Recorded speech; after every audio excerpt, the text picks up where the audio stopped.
ಎಲ್ರಿಗೂ ನಮಸ್ಕಾರ. Welcome back to me vlogs. ಇವತ್ತಿನ ವೀಡಿಯೋದಲ್ಲಿ ನಾನು ತೋರಿಸ್ತಾ ಇದ್ದೀನಿ ಅಲಸಂದೆ ಕಾಳಿನ ವಡೆ.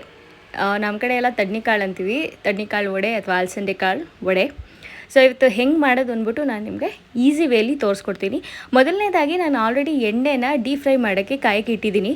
ಒಂದು ಮೀಡಿಯಮ್ ಸೈಜ್ನ ಈರುಳ್ಳಿ, ಸ್ವಲ್ಪ ಕೊತ್ತಂಬರಿ ಸೊಪ್ಪು, ಹಾಗೆ ಕರ್ಬೇವಿನ ಸೊಪ್ಪು ಸ್ವಲ್ಪ, 1 ಇಂಚು ಶುಂಠಿ, 1 ಗೆಡ್ಡೆ ಬೆಳ್ಳುಳ್ಳಿಯನ್ನು ಬಿಡಿಸಿಟ್ಕೊಂಡಿದ್ದೀನಿ, ಜೀರಿಗೆ ಒಂದು ಅರ್ಧ ಚಮಚ, 1 ಚಮಚ ಮೆಣಸು, ಒಂದು 4 ಹಸಿಮೆಣಸಿನ್ಕಾಯಿ.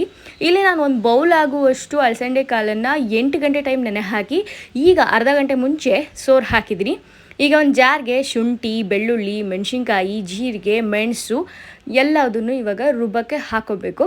ಇದ್ರ ಜೊತೆಗೆ ಚಕ್ಕೆ, ಲವಂಗ, 1 ಇಂಚ್ ಚಕ್ಕೆ, ಒಂದು 4 ಲವಂಗ ಹಾಕ್ಕೊಳ್ಳಿ. ನನ್ನ ಹತ್ರ ಪೌಡ್ರ್ ಆಲ್ರೆಡಿ ಇದ್ದಿದ್ದರಿಂದ ನಾನು ಪೌಡ್ರ್ ಹಾಕ್ಕೊಂಡಿದ್ದೀನಿ. ಇದನ್ನು ಇವಾಗ ತರಿಯಾಗಿ ರುಬ್ಬಬೇಕು. ಇದ್ರ ಜೊತೆಗೇ ಇವಾಗ ಕಾಳು ಹಾಕೋತಾ ಇದ್ದೀನಿ. ಕಾಳನ್ನು ನಾವು ತರಿಯಾಗಿ ರುಬ್ಕೋಬಾರ್ದು, ರವೆ ಥರ ಇರಬೇಕು. ಆ ಕನ್ಸಿಸ್ಟೆನ್ಸಿಲಿ ನೀವು ರುಬ್ಕೋಬೇಕಾಗತ್ತೆ. ರುಬ್ಬಿದ್ದೆಲ್ಲ ಆದಮೇಲೆ ಈರುಳ್ಳಿ, ಕೊತ್ತಂಬರಿ ಸೊಪ್ಪು, ಹಾಗೆ ಕರ್ಬೇವಿನ ಸೊಪ್ಪು ಆಗಲೇ ಹೆಚ್ಚಿಟ್ಟಿದ್ದಂಥದ್ದು ಎಲ್ಲದನ್ನು ಹಾಕ್ಕೊಳ್ಳಿ. ಜೊತೆಗೆ ರುಚಿಗೆ ತಕ್ಕಷ್ಟು ಉಪ್ಪು. ನಾನಿಲ್ಲಿ 2 ಚಮಚ ಅಕ್ಕಿ ಹಿಟ್ಟನ್ನು ತೊಗೊತಾ ಇದ್ದೀನಿ. ತಗೊಂಡು ಚೆನ್ನಾಗಿ ಮಿಕ್ಸ್ ಮಾಡ್ಕೊಳ್ಳಿ.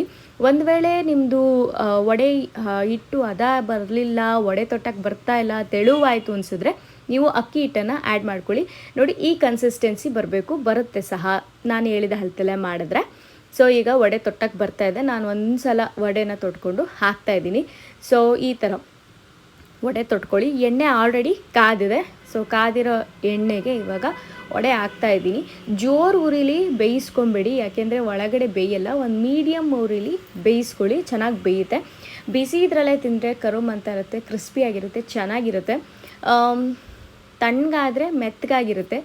ರುಚಿನೂ ಅಷ್ಟೇ ತುಂಬ ಚೆನ್ನಾಗಿರುತ್ತೆ. ಟ್ರೈ ಮಾಡಿ ನೋಡಿ ಒಂದು ಸಲ. ಈಸಿ ಮೆಥಡಲ್ಲಿ ಹೇಳ್ಕೊಟ್ಟಿದ್ದೀನಿ. ವಡೆ ಹಾಕಿದ್ಮೇಲೆ ಅದೇ ಮೇಲೆ ಎದ್ದೇಳಬೇಕು, ಆಮೇಲೆ ಮಡ್ಚಾಕಿ. ಮುಂಚೆನೇ ಮಡ್ಚಾಕಕ್ಕೆ ಹೋದರೆ ವಡೆ ಬಿಚ್ಕೊಳ್ಳುತ್ತೆ, ಮುರಿದೋಗುತ್ತೆ ಅರ್ಧಕ್ಕೆ.